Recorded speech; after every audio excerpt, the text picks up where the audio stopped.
He says that as the fire was burning on the mountain, he saw it coming over the hill quickly. It came over the freeway, descended down the hill, and as you can see, it has leveled his home now. And so it is just devastating for families that are here. We're seeing about 6 inches of snow here on the side of the road at Longley and McCarran.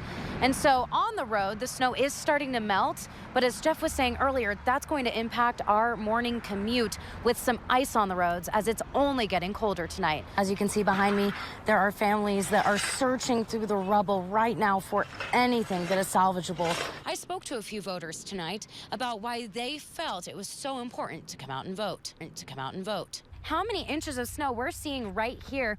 So let me put my handy dandy yardstick. The Washoe County Medical Examiner's Office is now working to identify the body as we speak, and we're hoping to have an update in just the next few hours. The reason this fire is burning so hot and taking up so much space is because it's in really difficult terrain. As you can see around me, there is a lot of sagebrush. There's a lot of dry, dead fodder. And lastly, you want to make sure you have enough wiper fluid in your car. You don't want to be driving on the roads with the brine and the snow coming up on your windshield and not able to clear it. This is covering most of my boot if we look right here. So I'd say that's about just 6 or 7 inches of snow. You're going to go online and you're going to check nvroads.com, and that is going to tell you what the road conditions are and if you need chains, if there are road closures. The snow is amazing, Denise. I went up here and I must admit I did a few runs myself. I mean, these ribs are fantastic. They're huge, they smell great, and I mean, everyone is having such a fun time here at the Rib Cook-Off. And I'm here with Philip Hyatt with Carson City Barbecue. And tell me, what is it like to be here today? Local workers are still here striking as we speak, and encouraging General Motors, Ford, and Stellantis to change the way they are treating their employees, as many say that with the inflation that they are facing, they're living paycheck to paycheck, and they worry for their retirement.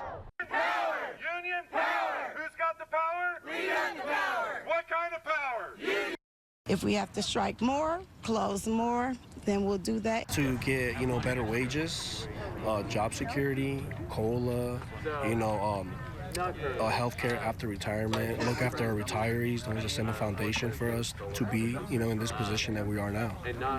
Local workers stepped out of work to go on strike against the big 3 car companies to try to persuade them to give higher pay, improved benefits, and better working conditions. Workers say that with inflation, they have not seen pay increases to keep up, and their families are struggling. I would say most of these employees probably live paycheck to paycheck. We all know that we're not getting paid enough, especially with inflation the last couple of years. People are struggling. So I've had grown men crying in my office that don't know how they're going to provide for their families. It's very difficult, and I know it's business to them, but it's personal to us. But even through the hardship, workers want to remind the companies and the community that they are still in it for the long haul. We're still proud GM workers, and we're proud union, as well.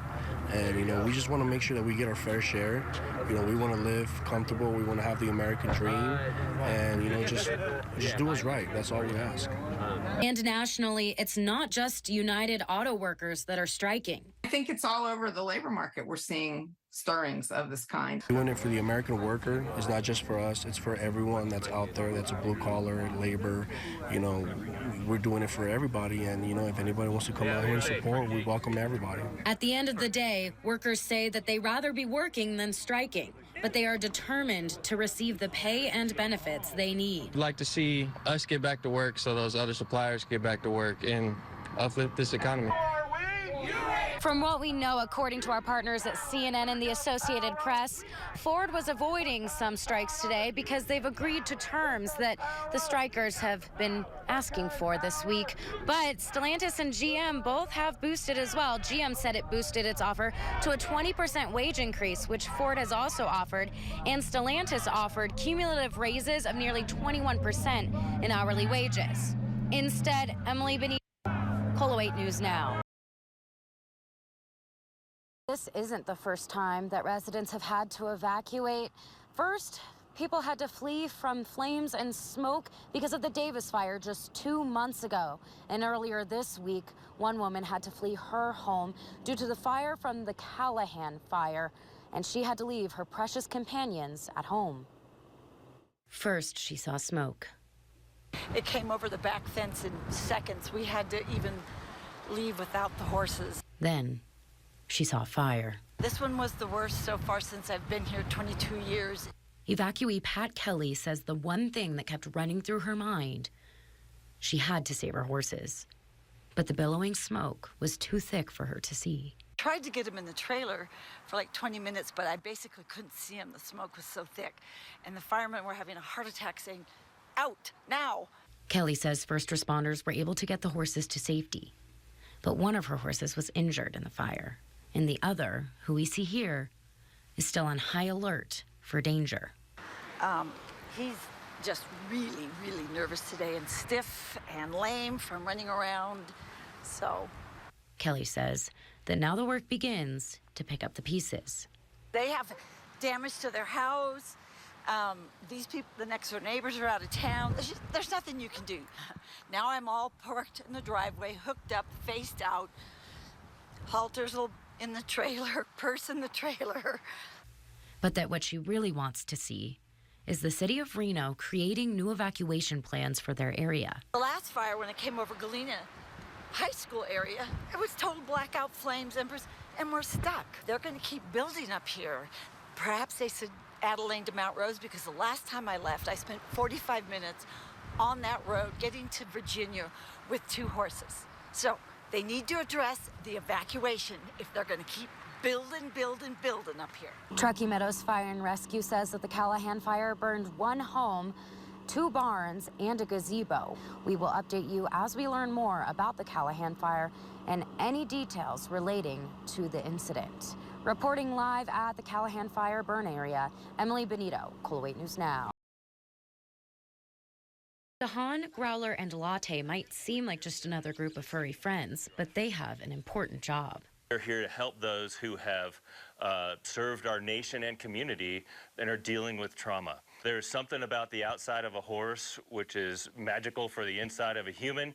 The first phase of the program is groundwork, and that's where participants learn to regulate their emotions to then be able to communicate with horses here like Latte, because the horses can feel everything you're feeling. So they learn everything from grooming to leading, and then working through obstacle courses. We get them in a round pen, which is a ton of fun and super rewarding. The second phase of the program is where participants learn to ride, where they take the trust and the confidence that they built during the groundwork session and bring it into the saddle. If they're worked up, the horse will react to it.